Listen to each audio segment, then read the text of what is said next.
नमस्कार दोस्तों, welcome to my YouTube platform Toofan classes. आज हम लोग सीजीएल 2024 का सितंबर का जो एग्ज़ाम चल रहा है, तो आज यानी कि 12 सितंबर का ये फर्स्ट शिफ्ट का बेस्ड ऑन एग्ज़ाम प्रश्न है। तो आइए देखते हैं।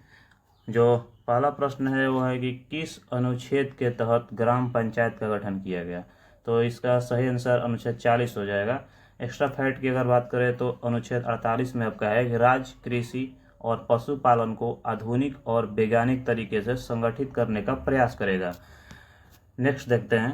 अनुच्छेद जो 44 है आपका समान नागरिक संहिता है। अनुच्छेद 45 की बात करें तो इसमें बच्चों के लिए निःशुल्क और अनिवार्य शिक्षा का प्रावधान है, जो कि आंगनबाड़ी जिसे कहा जाता है। 0 से 6 वर्ष के बच्चों के लिए आपका आर्टिकल 45 है। वहीं अगर 6 से ऊपर की अगर बात करें तो उसमें आपका 21 के 1 में आर्टिकल का प्रावधान किया गया है, जो कि मौलिक अधिकार के अंतर्गत आता है। नेक्स्ट क्वेश्चन देखते हैं। मगध साम्राज्य की राजधानी क्या थी।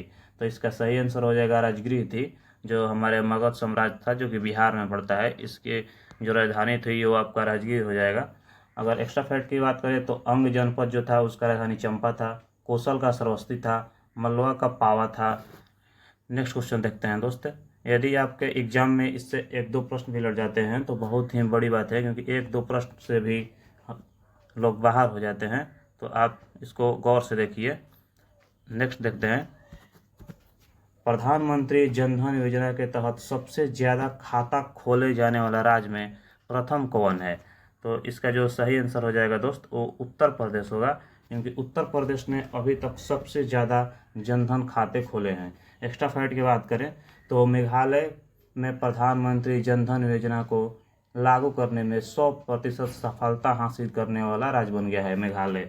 वहीं अगर इसकी बात करें तो ये 28 अगस्त 2014 को लॉन्च किया गया था प्रधानमंत्री आदरणीय नरेंद्र मोदी के द्वारा। नेक्स्ट क्वेश्चन देखते हैं दोस्त। अगला क्या है कि मेल्टर वाटर चैंपियनशिप 17 टूर 2022 किसने जीता है। तो ये मैक्सन कार्लसन ने ये जीत चुके हैं 2022 का मेल्टर वाटर चैंपियन 17 टूर। वहीं बात करें कि सरस्वती सेन किस नृत्य के डांसर थे, तो ये कथक से संबंध रखते थे। इससे जो एक्स्ट्रा फैक्ट बन रहा है उसको थोड़ा एक नज़र डाल लेते हैं। आपका जो गुजरात है यहाँ पर गरबा होता है, डांडिया होता है, रास होता है, भवई होता है, तिपाइनी ज्यूरियन होता है और भवई।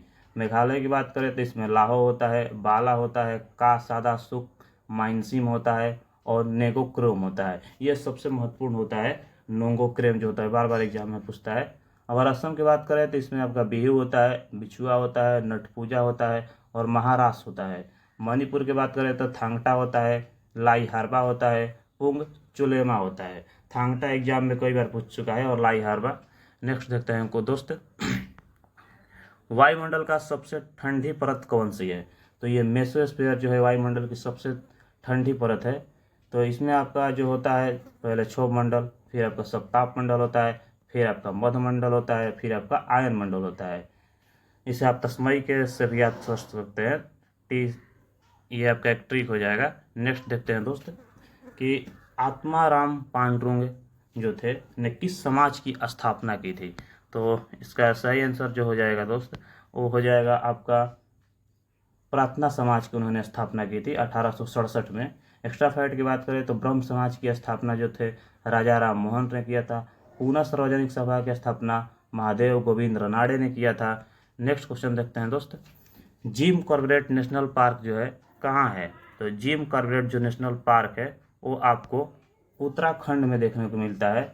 एक्स्ट्रा फैक्ट की बात करें तो यह भारत का पहला राष्ट्रीय उद्यान है जो 1936 में स्थापित किया गया था। अगर एक्स्ट्रा राष्ट्रीय उद्यान की देखें, तड़ोबा राष्ट्रीय उद्यान महाराष्ट्र में पड़ता है, माधव राष्ट्रीय उद्यान मध्य प्रदेश में पड़ता है, बांदीपुर राष्ट्रीय उद्यान कर्नाटक में पड़ता है, गुगामल राष्ट्रीय उद्यान महाराष्ट्र में पड़ता है। नेक्स्ट देखते हैं दोस्त। अगला क्वेश्चन क्या है कि लोकसभा के पीठासीन अधिकारी कौन है। तो आपके लोकसभा के जो पीठासीन अधिकारी है होते हैं वो लोकसभा के अध्यक्ष ही होते हैं। और वहीं एक्स्ट्रा फैक्ट की बात करें तो उपराष्ट्रपति राज्यसभा का पदेन सभापति होता है। सभापति को कोई पीठासीन अधिकारी कहा जाता है, यानी कि जो राष्ट्रपति होते हैं उपराष्ट्रपति जो होते हैं और राज्यसभा के पदेन सभापति होते हैं, उनको जो वेतन भी मिलता है वो राज्यसभा के पदेन सभापति के रूप में मिलता है। और सभापति कोई पीठासीन अधिकारी भी उन्हीं को कहा जाता है।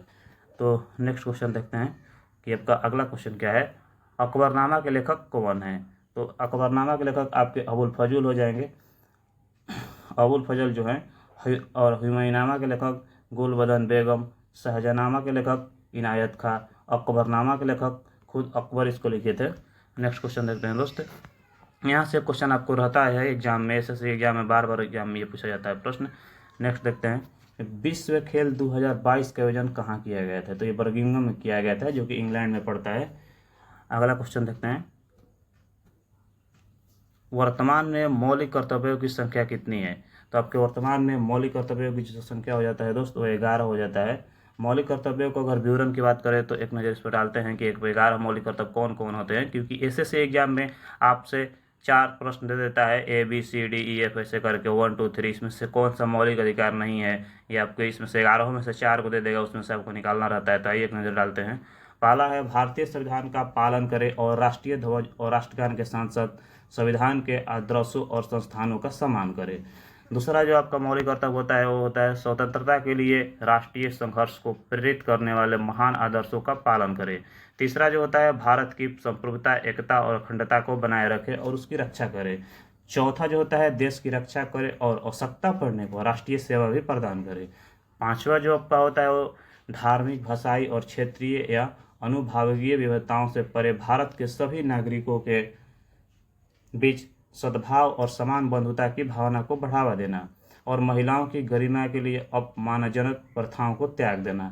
छठा जो होता है, देश की मिश्रित संस्कृति की समृद्धि विरासत को महत्व दे और उसका संरक्षण करे। सातवां जो होता है, वन, झीलों, नदियों और वन जीव वन सहित प्राकृतिक पर्यावरण का संरक्षण और सुधार करे, साथ ही जीवित प्राणियों की प्रति दया की भावना बनाए रखें। आठवां जो होता है, वैज्ञानिक सोच, मानवतावाद तथा जिज्ञासा एवं सुधार की भावना को विकसित करे। नौवां जो होता है आपका, सार्वजनिक संपत्ति की रक्षा करे और हिंसा से दूर रहे।